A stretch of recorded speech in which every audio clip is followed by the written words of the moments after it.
Hey everybody, once again it's time for Quantum Spirituality. My name is Derek Day. If you don't know me, and if you don't know me, you should know me. No, just kidding. Hey, but I want to know you. And here's the thing. I want you to know, first and foremost, before we talk about anything, before we go anywhere, I want you to know that you are loved, that you are valued, okay? So that's the really important stuff. I'm going to make an adjustment with my hair here because it's like really uncomfortable against the seat back, and I want to be comfortable.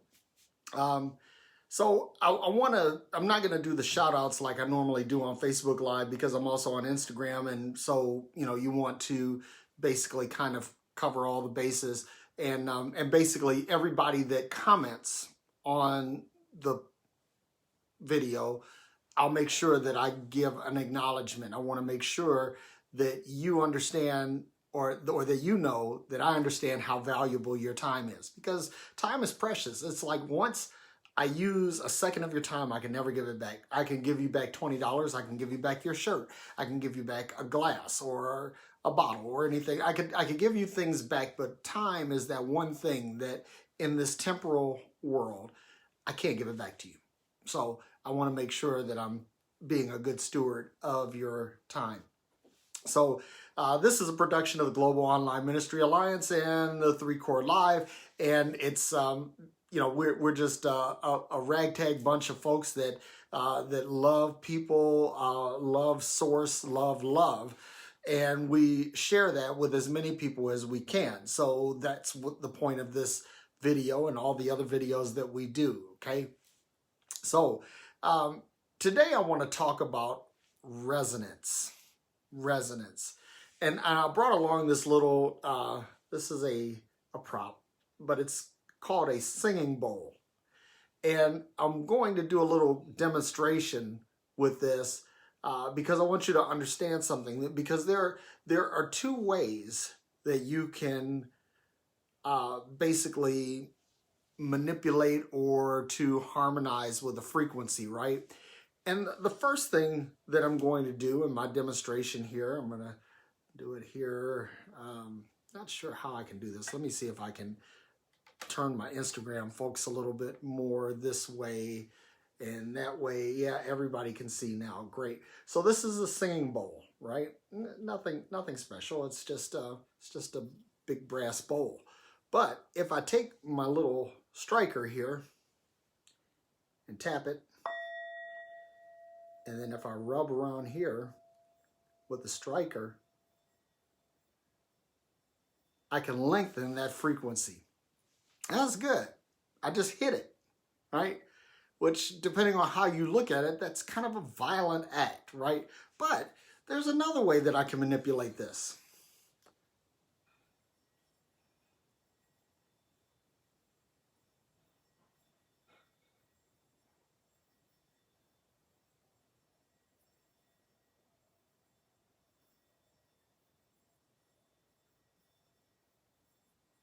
I don't know if you guys can hear that or not. But the point is that you can manipulate this either by hitting it or by gently caressing it. And that's what I want to talk about today, because there's all this craziness going on in the world right now. All of this nonsense, basically, race and culture and the country, the United States is teetering on the brink of civil war. And yes, it is that deep. It's exactly that deep. But I'm not going to talk about all of that in its natural context, because I want to get to something that's more quantum, that's more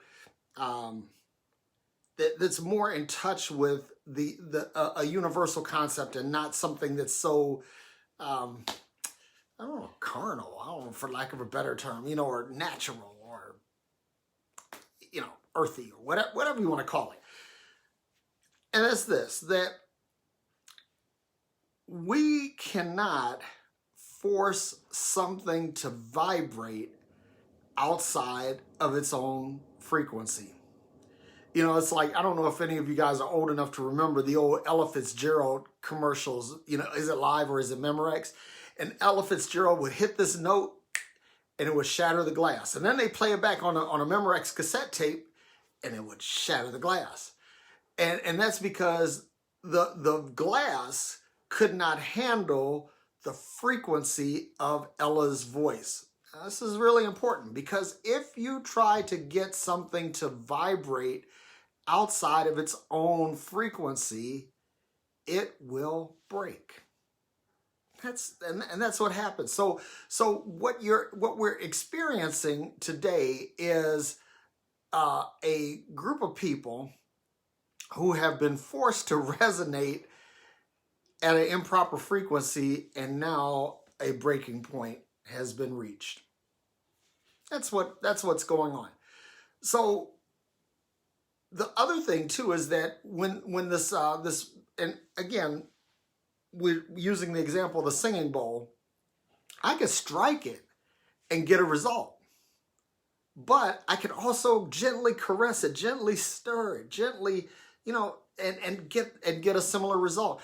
Here's the thing that it probably didn't work out so good because I'm holding it in my hand. But if you put it on a table, if I were to put it on my desk here and stir it around, I would get the result, and I would get it to sing at the same frequency as if I struck it.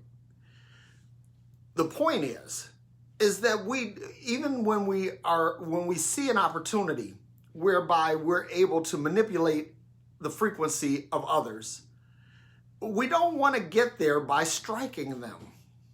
That's not loving. But if we do it by gently exercising empathy and compassion, then we get the same resonance. We get the same resonance without the violent act. Now, of course, some people will say, well, that Derek, that explains the whole rioting thing, why rioting doesn't work. No, that's not what I'm saying. Because the riots are the result of being struck. Or the riots are the result of the wrong note, or a note that is being sung that cannot be processed by the masses. And so love is the natural frequency of humanity. And whenever love abounds, things just work out. There's an interesting experiment, and you can find it on YouTube or many other places on the internet, where people take a jar of rice in water, put it, or the rice and water in one jar and rice and water in another jar, and then they kind of separate them. And for the duration of the experiment, people speak good things to one jar of rice, and then they speak bad things, mean things, angry things to the other jar of rice. And what happens is at the end of the experiment, the rice that is spoken well of still looks fresh and clean. The one that is spoken ill of looks bad. It looks rotten. It looks decayed. Looks inedible. And you can't mistreat or abuse a thing over and over again and expect it to simply function. I remember when I was young in high school and with my first car, the big thing was getting your car to burn rubber. And the best way of getting your car to burn rubber is to basically build it up so that it has enough horsepower to overcome the back brakes. So you put one foot on the brake pedal, one foot on the gas pedal, and you press until, you start churning up, pillars of smoke. Well, there was another way, and it was called the neutral slam. And basically, you put your car in neutral, and you rev up the engine to some arbitrary RPM, and you drop that bad boy and drive. And guess what happens? You'll get wheel spin. You'll get the result. However, there are only so many cycles that your transmission can endure that. See, if you build this thing up to where it has sufficient horsepower to overcome the brakes, you can do this over and over again as long as you have tires. Basically, I mean, the tires are the single point of failure at that point. But when neutral slam to rev your engine up and then drop it in drive, that means that there are all kinds of things: the torque converter, the clutch packs, the gear, the planetary gear sets, the valve body. All of these things that they could just collapse and die, and then all of a sudden what used to be a device that transmitted your engine's power to your rear wheels is now just a paperweight. You see that? So what we're trying to get here is understanding that in matters of humanity, in matters of people, there is only one valid frequency, and that frequency is love. Anything else will cause the glass to break, it'll cause the transmission to collapse, it will cause abject, utter, and complete failure. That's what happens. And that's where we are now. But the good news is that it's not too late to change. Why is it not too late to change, Derek, you ask? Because we're all breathing. Those of us who are still alive, those of us who have breath in our body, those of us who still have a voice, those of us who still have the faculty of our senses, we can change this. And the only way to change this is to create an atmosphere for a common frequency vibration. In other words, I cannot force anyone to vibrate the way I want them to, and no one else can force me to vibrate at the rate that they want me to. It doesn't work that way. But every time, I mean 100% of the time, when empathy and compassion has been the rule, has been the guide, has been the paradigm, it has worked. It has worked. Listen, the spread of Christianity, the spread of Buddhism, these only happen through resonation at the frequency of love. That's the only way it happens.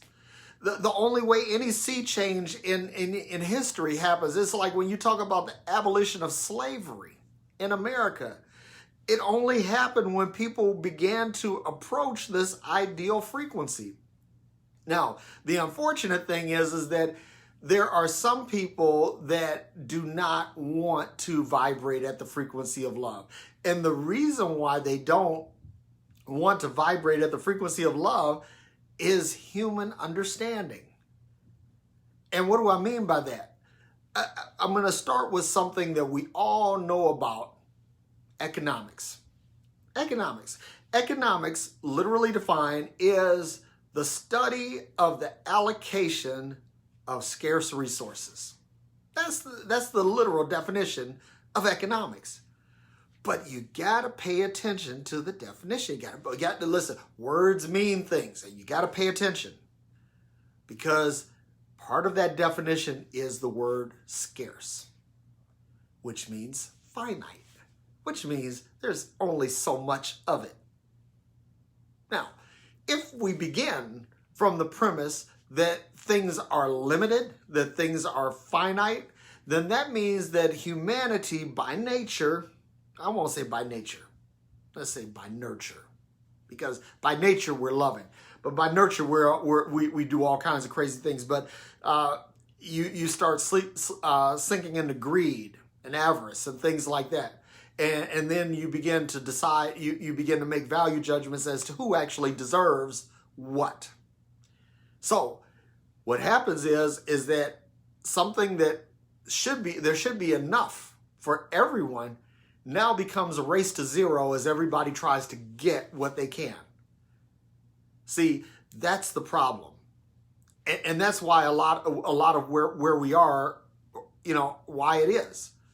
Because we're at this race to zero. I have to have more stuff. And it becomes a competition. Not only I have to have more stuff, but I have to have more stuff than you.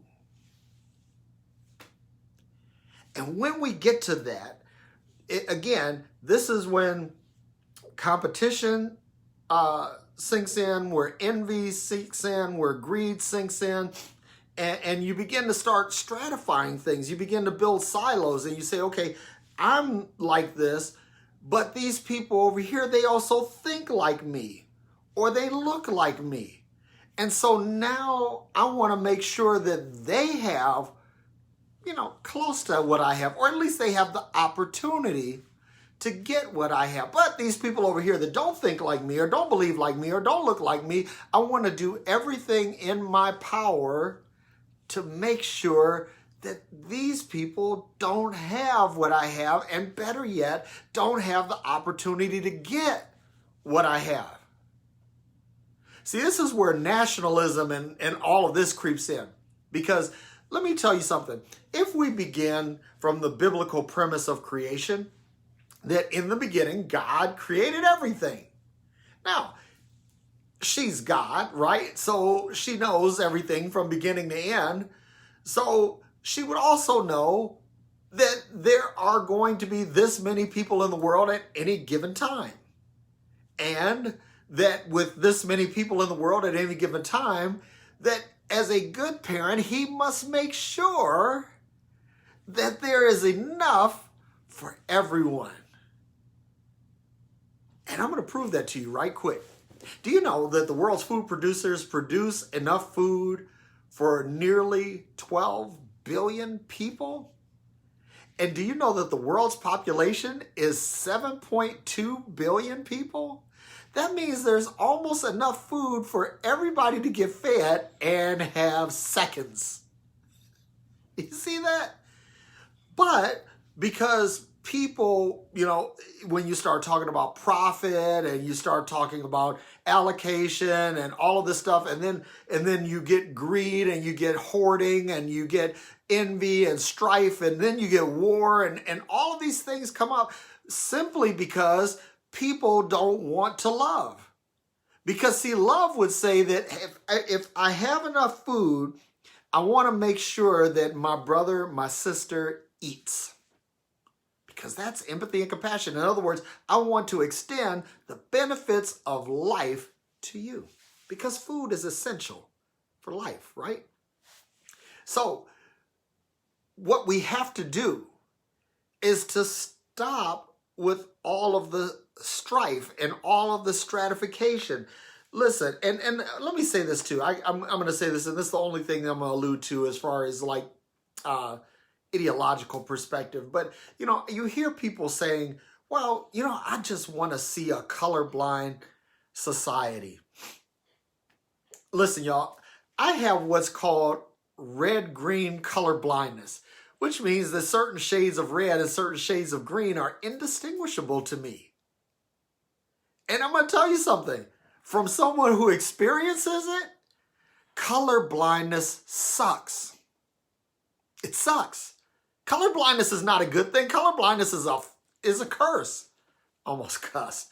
I'm trying to do better. Actually, I'm not trying to do better because cussing is no big deal. But I'm just not, because I have a point that I want to illustrate. And I want people to hear it without making this judgment, because somebody hears the F-bomb or they hear the S-bomb and then all of a sudden they tune out. Well, he had me until he cussed. Listen, I want to celebrate color. I want to celebrate the dark skin, the pale skin, the red skin, the yellow skin. And when we actually meet up with our extraterrestrial brothers and sisters, green and gray or blue or purple, I want to see it all. Because that's beautiful. Listen, there is beauty in diversity. I don't want a colorblind society any more than I want everything to, listen, music, for example, there are different frequencies, different keys of music. And if you don't have these variations in keys, all you have is noise. And if you say color blindness, basically what you have is visual noise. No clear signal. You see that? It's like your eyes are made like with rods and cones in your retina to help perceive color. It's where you're designed.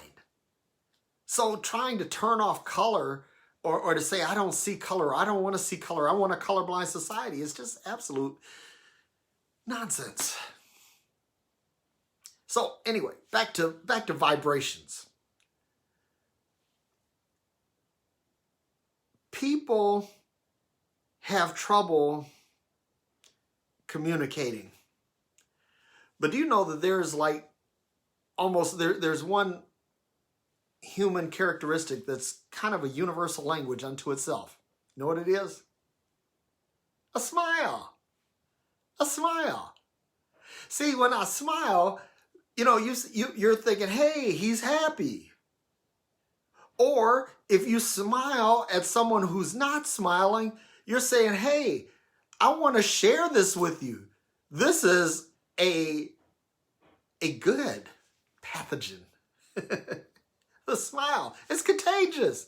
I bet you're smiling right now. You're smiling because I'm smiling. It's contagious. So you could take this and you could share this with people, and they too will begin to resonate at the same frequency as you. And when here, I've done this before, but I'm going to do it again for today because I want you guys to get this and I want you to try this. And please try this and let me know how it works. Just let me, email me. You can email me at comments@DerekDay.com or send me a private message on Instagram if you're watching on Instagram, or send it to me a private message on Facebook if you're on Facebook. But I really want to hear from you. And the thought experiment is this, is that when someone says, hey, how you doing? Here's your response. Do you care? Do you care? Or you can say, do you have time? And watch the response, because see, some people will everybody, 100% of the people that you try, well, I won't say 100%, you might get like 99.99%, 999 something, I don't know, but it's a lot. The vast majority of the people are going to be slightly taken aback by what you just said. They're going to be like, whoa, wait a second, nobody's ever asked me that, so how do I respond? And then when you say, do you care? And they ask you, because see, some people will actually begin to drill in. They'll begin to press in. And that is an evidence of empathy and compassion. But there are some people that'll get righteously indignant and they'll be like, oh, you trying to be a smart ass.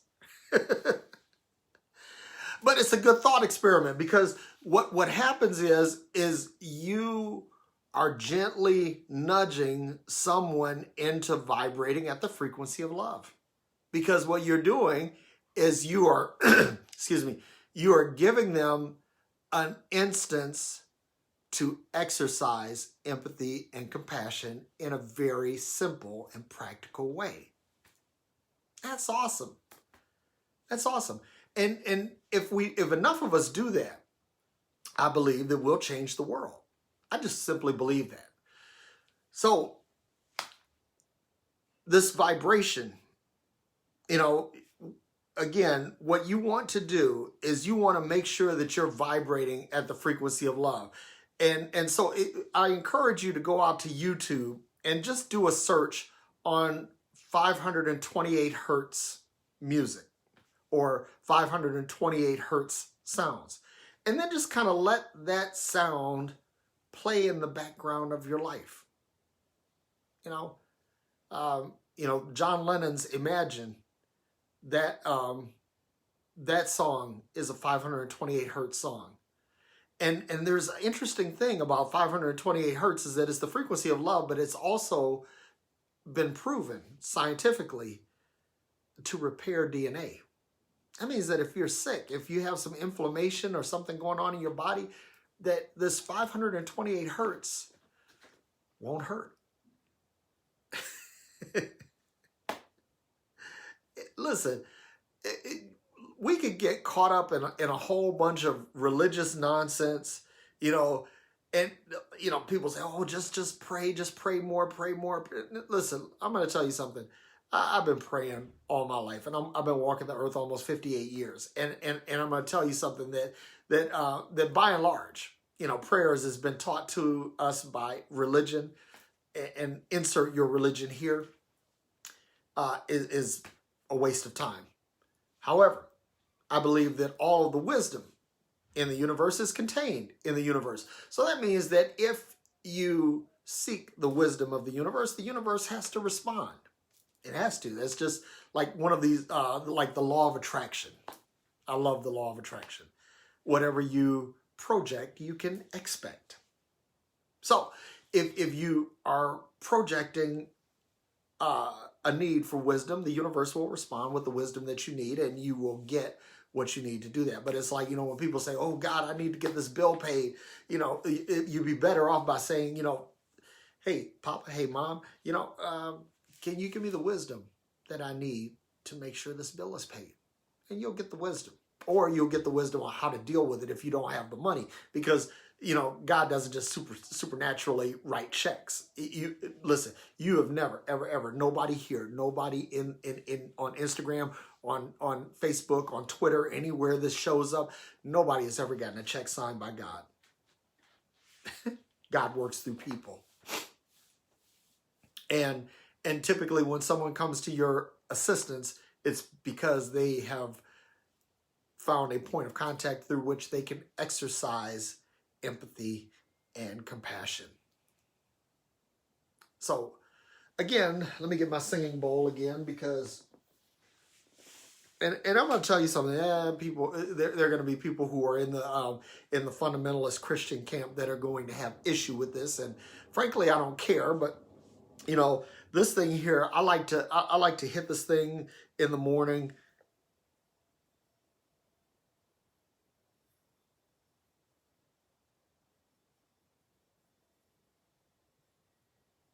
Oh, it's trying to cooperate now.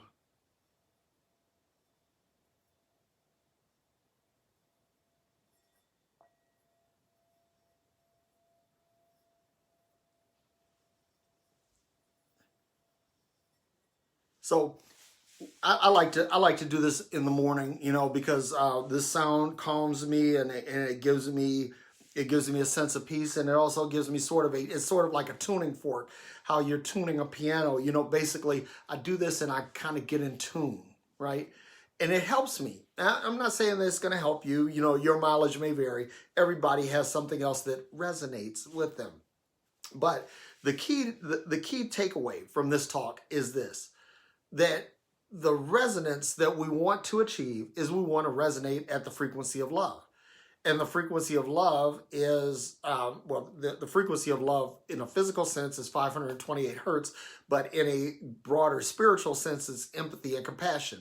So if we begin to vibrate at this frequency, the world simply has to respond. But the thing is, you can't beat it into anybody's head. You can't force anybody to vibrate at their frequency. Now, you could, but, and you'll get a result, right? But if you just take it and spend more time